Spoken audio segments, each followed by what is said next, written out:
Hey y'all, welcome back to the channel. If you're new here, I'm Emily Bowie. I'm so glad that you can be here with me today. In this video, I want to go over some AudioSuite secrets. This is a feature in Pro Tools DAW, and I feel like it gets a little either misused or underused. And I want to show you 3 ways that I love using AudioSuite's feature in my mixing sessions, or even a mastering session. But before we dive into that, I want to give you a free gift, 21 of my best mixing tips. You can go to the link right there at faireairmusic.com/21, or just simply click on the link in the description. It's totally free, my gift to you. And while you're there, don't forget to click on the All Access Pass. There's a ton of other free downloads as well. All right, so let's jump into today's lesson of the 3 beneficial ways to use Pro Tools AudioSuite. Okay, so the first reason that I might want to use AudioSuite is because I want to process just a section of a track. Now I've got a couple of bass tracks here. This is just a duplicate of each other, so they're the exact same right now. But what if I just wanted to change this section of the bass here, and maybe I want to put an EQ or really anything. It doesn't matter which plugin, but if I wanted to just process the beginning of that track or just a certain section of the track instead of the entire thing, I would have to select whatever plugin that I wanted to use and make those EQ moves, just a little high pass filter here. Let's just keep it simple. And then I would have to go up here to the plugin automation window and select maybe the master bypass, to where I just turn it off and turn it on and have that section here. And then you got to kind of figure out do you go up? Is up, turn it off, down. I know that always confuses me. And it takes me a couple tries. You've got, a lot of options with each of the bands here. And you can automate these. That's a very, very nice feature. If you wanted to have everything high passed and then automate it to come in and then drop. Very cool techniques to do that, but that's not what I'm looking for here.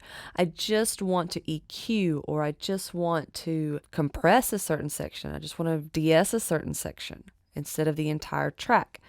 So instead of automating that, making everything complicated, what I want to do is select the section of the track that I want to process, and then go up here to AudioSuite, and then I'm going to select whatever plugin. I'm going to stick with the Fab filter, and I want to high pass, but just for this section here. Now you can click on this to listen to it and then bypass that. But if you like what you hear, then we can go ahead and hit this render button. And then there you go.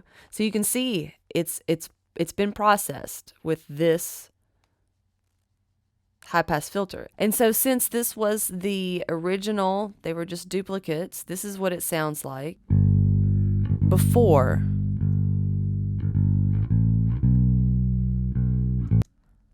And this is what it sounds like after.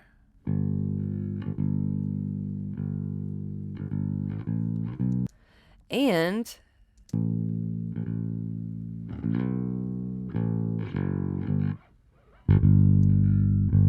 as you can see, just this section that we had highlighted was affected.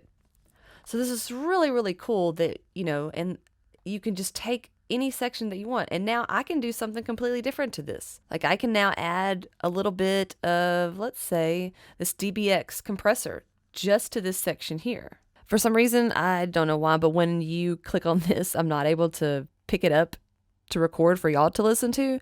But for you to figure out kind of what you want, this is where you'll listen to that, and you can have this on a loop. So however you like the processing, then we'll go ahead and render that out. And now, as you can see, here's before.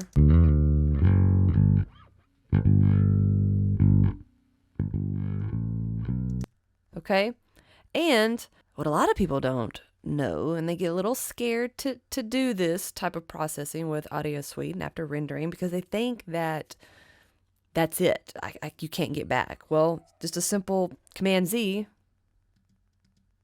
and I've gotten back to the original track. So nothing is unfixable. Now, if you were to close your session out and then reopened it and tried to do that, I don't believe that's something that's going to be fixable.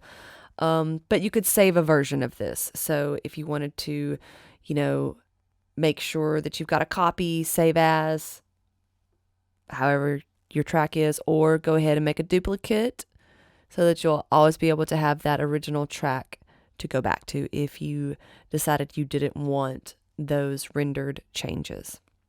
So that's just one way that I like to use AudioSuite. A second way is very similar. We're going to stick with this right here and blend our two different sounds. So originally I was just given this bass track and it sounds great. It's great recording, but I need a little bit more bite out of it. I don't just want to put a plug-in on this to achieve that sound because I want to really beef up this part. Maybe this was, a low end that I want to keep and I want to control that a little bit more and then have this as that more solid plucky sound. So again, I could just select this entire track for this, go back up here. We're going to use our fab filter again.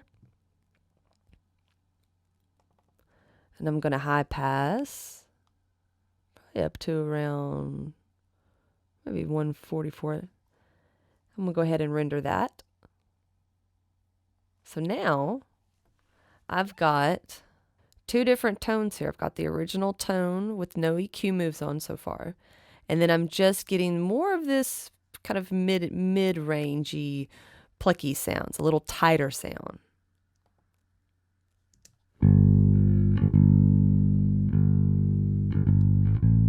So there's the original. Here's our processed blended in with it.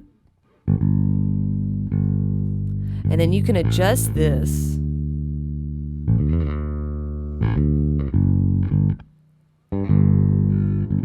to be more plucky or just kind of tuck underneath.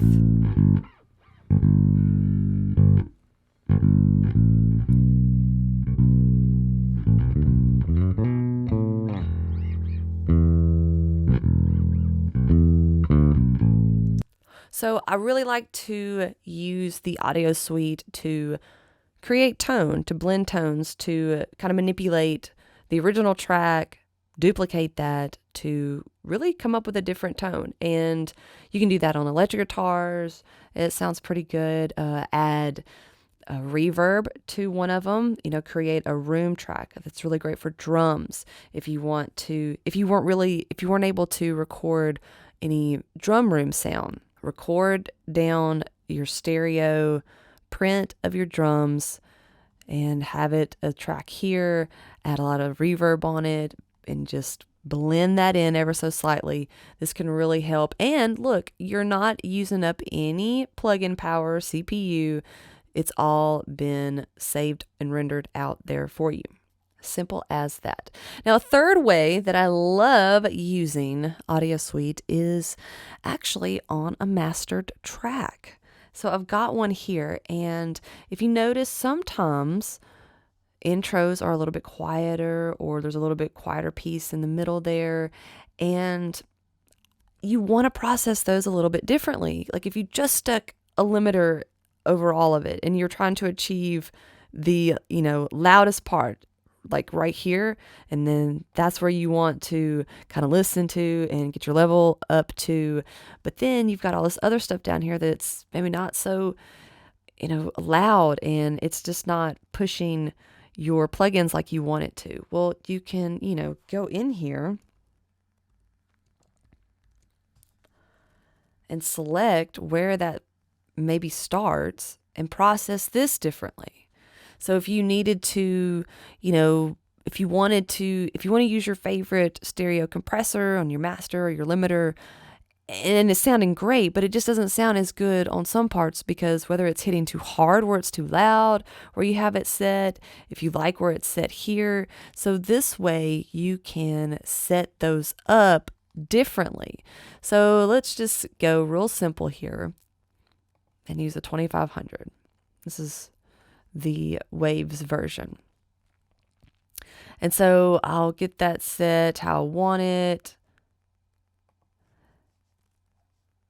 And everything else, you know, like I like how it's sounding, but it's a little too harsh,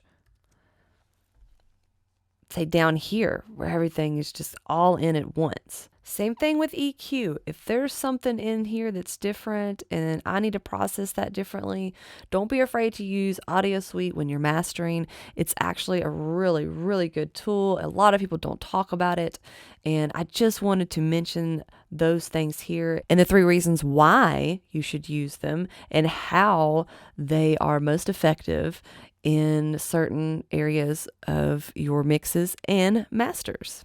So try them out for yourself. Don't be scared to use these. Like I said, if you are, just go ahead and make a duplicate. It's very simple. Just a right click and you can duplicate everything. That way you've got one saved and then you can make that inactive, hide it, refer back to it. If you do close the session and you want to come back and you decide that you didn't like the move, like you like what's happening, but you just need to tweak it a little bit more, well, you can absolutely go in and do that. No problem whatsoever.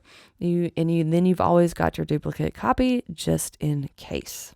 Okay, so that was just 3 ways that you can use AudioSuite to help enhance your mixes and masters. But please feel free to experiment and see what you can come up with. I just wanted to show you why it's important to use AudioSuite and how you can use it on a ton of different sources. All right, y'all, thanks so much for checking out this video, and don't forget to pick up your free guide, 21 of my best mixing tips. Got the link right there in the description for you to click on, easy access. Also, leave me a comment if you use AudioSuite. Let me know how you've been using it. All right, y'all. Thanks so much for watching. We'll talk soon.